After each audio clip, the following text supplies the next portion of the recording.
Hello friends, आज है 8 अगस्त 2020। तो आज की डेट से जितने भी महत्वपूर्ण करंट अफेयर्स बन सकते हैं वो सब हम लोग डिस्कस करेंगे। तो आइए देखते हैं। पहला प्रश्न है, खेलो इंडिया योजना की पहली सामान्य परिषद की बैठक के अध्यक्ष थे। ऑप्शन डी सही होगा इसका, किरण रिजिजू।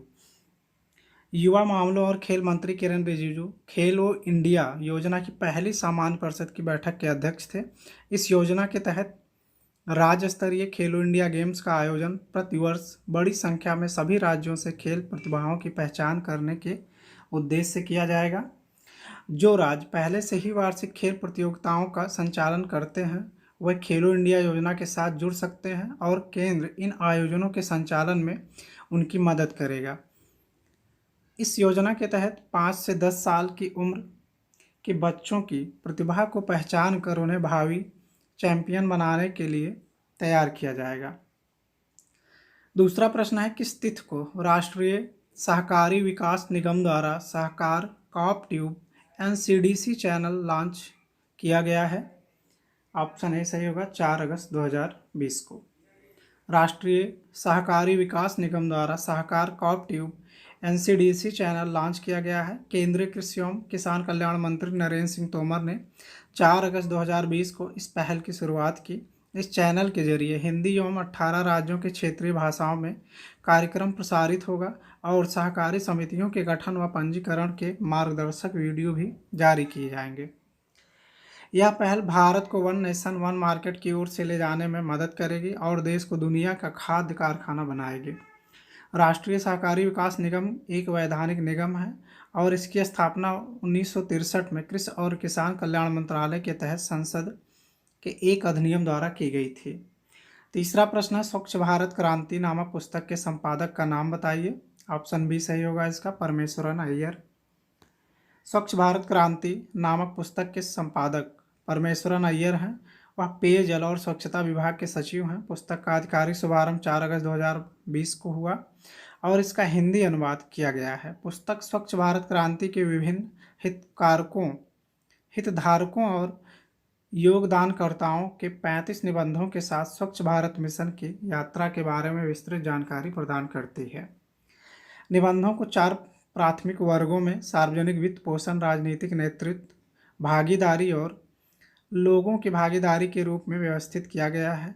यह निबंध अमिताभ कांत, अरुण जेटली, सदगुरु, रतन टाटा, अक्षय कुमार, अमिताभ बच्चन, तौलीन सिंह और विल गेट्स द्वारा दिए गए हैं। चौथा प्रश्न है, कोना कोना उम्मीद अभियान की शुरुआत किस बैंक द्वारा की गई है? ऑप्शन सी सही होगा, HDFC द्वारा। ग्राहकों में आशा और विश्वास कायम रखने के लिए नए ऑफर और भारी छूट वाले 2 महीने लंबे अभियान कोना कोना उम्मीद को शुरू करने की घोषणा की है। इस अभियान के तहत बैंक अपने उत्पाद ऋण, बचत खाते, चालू खाते, कारपोरेट सैलरी खातों के साथ साथ Kotak debit card, credit card व डिजिटल भुगतान सहित कई अन्य ऑफर एवं डील देगा। बैंक ने आवश्यक शिक्षा, फिटनेस, स्वास्थ्य और कल्याण आदि के क्षेत्र में ग्राहकों को विशेष सौदे प्रदान करने के लिए 100 से अधिक ब्रांडों के साथ करार किया है। योजना का उद्देश्य उपभोक्ता मांग को बढ़ावा देना और खरीदारी और बैंकिंग को अधिक फायदेमंद बनाकर लोगों की भावना को ऊपर उठाना है। पांचवा प्रश्न है, महिला उद्यमिता और सशक्तिकरण WEE कोहोर्ट पहल किस IIT द्वारा शुरू की गई है? ऑप्शन ए सही होगा इसका, IIT दिल्ली द्वारा। महिला उद्यमिता और सशक्तिकरण WEE कोहोर्ट पहल IIT दिल्ली द्वारा शुरू की गई है और विज्ञान और प्रौद्योगिकी विभाग द्वारा प्रायोजित और समर्थित है। महिला उद्यमिता और सशक्तिकरण एक ऐसी पहल है जो कॉलेज जाने वाली महिलाओं से लेकर मध्यम आयु वर्ग की गृहिणी तक की महिलाओं को उद्यमशीलता को एक व्यवहार्य और संतोषप्रद कैरियर विकल्प के रूप में अपनाने में मदद करती है। WEE पहल 26 सितंबर 2016 को IIT दिल्ली में शुरू की गई थी और इसका उद्घाटन सुश्री दीपा मलिक ने किया था, जो पैरालंपिक खेलों में पदक जीतने वाली पहली भारतीय महिला हैं। यह पहल हर 6 महीने में उद्यमिता में 30 महिलाओं के एक समूह को प्रशिक्षित करती है और उनके व्यवसाय के विचार को मजबूत करने और मान्य करने के लिए चरण दर चरण मार्गदर्शन प्रदान किया जाता है।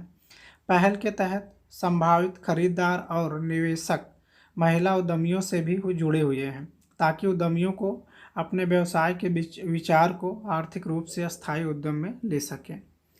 छठा प्रश्न है, जम्मू कश्मीर में किस नदी पर दुनिया का सबसे ऊंचा रेलवे पुल बनाया जा रहा है? ऑप्शन बी सही होगा इसका, चेनाब। केंद्र शासित प्रदेश जम्मू कश्मीर में चिनाब नदी पर बन रहा दुनिया का सबसे ऊंचा रेलवे पुल 2021 तक तैयार हो जाएगा। पुल पूरा होने के बाद 2022 तक कश्मीर घाटी को पूरे भारत से जोड़ दिया जाएगा। इस पुल की कुल ऊंचाई 467 मीटर होगी और यह नदी तल से 359 मीटर ऊंचाई पर होगा। इसकी डिजाइनिंग इस तरह की गई है कि यह 266 किलोमीटर प्रति घंटे तक की हवा को झेल सकता है। परियोजनाओं का कार्यान्वयन प्रधानमंत्री के विकास पैकेज के तहत 80,068 करोड़ रुपए का हुआ है। सातवां प्रश्न है, शशिधर जगदीशन को भारतीय रिजर्व बैंक द्वारा किस बैंक का मुख्य कार्यकारी अधिकारी नियुक्त किया गया है? ऑप्शन सी होगा इसका, HDFC। शशिधर जगदीशन को भारतीय रिजर्व बैंक द्वारा HDFC बैंक के नए मुख्य कार्यकारी अधिकारी के रूप में 3 साल की अवधि के लिए नियुक्त के लिए मंजूरी दे दी गई है। वह आदित्य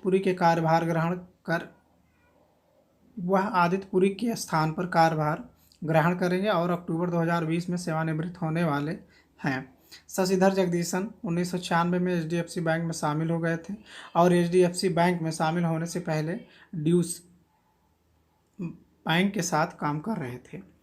आठवां प्रश्न, किस IIT संस्थान को गांधीवादी युवा तकनीकी नवाचार पुरस्कार 2020 से सम्मानित किया गया है? ऑप्शन सी होगा इसका, खड़गपुर। IIT खड़गपुर को गांधीवादी युवा तकनीकी नवाचार पुरस्कार 2020 से सम्मानित किया गया है। संस्थान के शोधकर्ताओं की एक टीम ने गीले कपड़ों से बिजली पैदा करने के लिए एक तंत्र विकसित किया जिसे धूप में सूखने के लिए छोड़ दिया जाता है। लचीले इलेक्ट्रॉनिक उपकरणों में थर्मल प्रबंधन और ऊर्जा संरक्षण की समस्या के समाधान के लिए एक ही संस्थान से एक ही टीम को यह एक ही पुरस्कार प्रदान किया गया है। नौवां प्रश्न है, हाल ही में कौन सी राज्य सरकार ने महिलाओं को सशक्त बनाने हेतु Hindustan Unilever limited, Procter and Gamble और ITC लिमिटेड के साथ एक समझौता किया है? ऑप्शन ए सही होगा इसका, आंध्र प्रदेश। आंध्र प्रदेश ने राज्य की महिलाओं को सशक्त बनाने के लिए Hindustan Unilever limited, Procter and Gamble और ITC लिमिटेड के साथ एक समझौता ज्ञापन पर हस्ताक्षर किए हैं। राज्य सरकार 12 अगस्त 2020 को YSR छयुत्था का शुभारंभ करेगी जिसके तहत अनुसूचित जात, अनुसूचित जनजात, BC और अल्पसंख्यक महिलाओं को 75,000 रुपये की वित्तीय सहायता दी जाएगी जो 45 से 60 वर्ष की आयु की हैं। YSR छयुत्था कार्यक्रम के तहत 4,500 करोड़ रुपए वितरित किए जाएंगे। सरकार सितंबर में YSR आसरा भी लॉन्च करेगी जिसके तहत 9 लाख स्वयं सहायता समूहों की 90 लाख महिलाओं को सहायता प्राप्त होगी। 10वां प्रश्न है, आकाशवाणी अखिल भारतीय रेडियो समाचार के नवनियुक्त महानिदेशक का नाम बताइए? ऑप्शन बी सही है इसका, जयदीप भटनागर। श्री जयदीप भटनागर को आकाशवाणी अखिल भारतीय रेडियो समाचार का महानिदेशक नियुक्त किया गया है। वह 1986 बैच के भारतीय सूचना सेवा अधिकारी हैं। श्री जयदीप भटनागर ने प्रसार भारती जैसे पश्चिम एशिया संवाददाता और प्रेस सूचना ब्यूरो में विभिन्न पदों पर कार्य किया है। वह सुश्री ईरा जोशी से कार्यभार ग्रहण करेंगे जो 31 जुलाई 2020 को आकाशवाणी समाचार के प्रधान महानिदेशक के रूप में सेवानिवृत्त हुए थे। तो उम्मीद है आप सबको यह वीडियो जरूर पसंद आया होगा। अगर आपको हमारे वीडियो पसंद आ रहे हैं तो वीडियो को लाइक करें, शेयर करें और चैनल को सब्सक्राइब अवश्य कर लें। धन्यवाद मित्रों।